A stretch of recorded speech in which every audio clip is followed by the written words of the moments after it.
Hey guys, Owen's Tech Tips here. So today I'm going to show you how you can install RAM on a motherboard or system memory. So this right here is just a random motherboard I have with some random RAM, so obviously it's going to be a bit dusty because it's been sitting who knows where for how long. So anyway, most RAM you're going to have these tabs.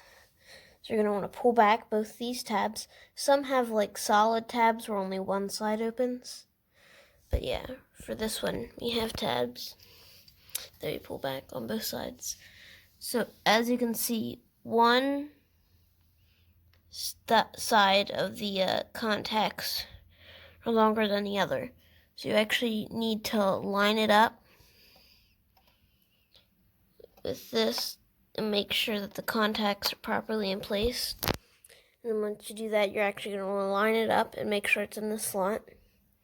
Then you're going to want to push it in. It does require a little bit of force. And then wait until you hear the click. Then what you'll notice is compared to this one, is compared to your open one, this one will be in now.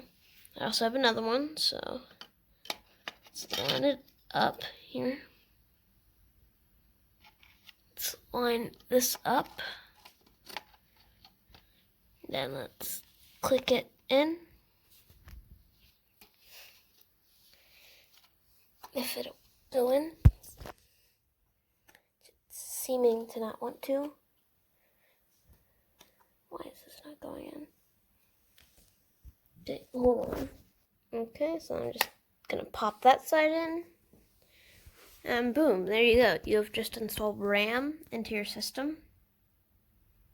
Thank you guys very much for watching. Don't forget to comment, like, and subscribe, and I'll catch you in another video.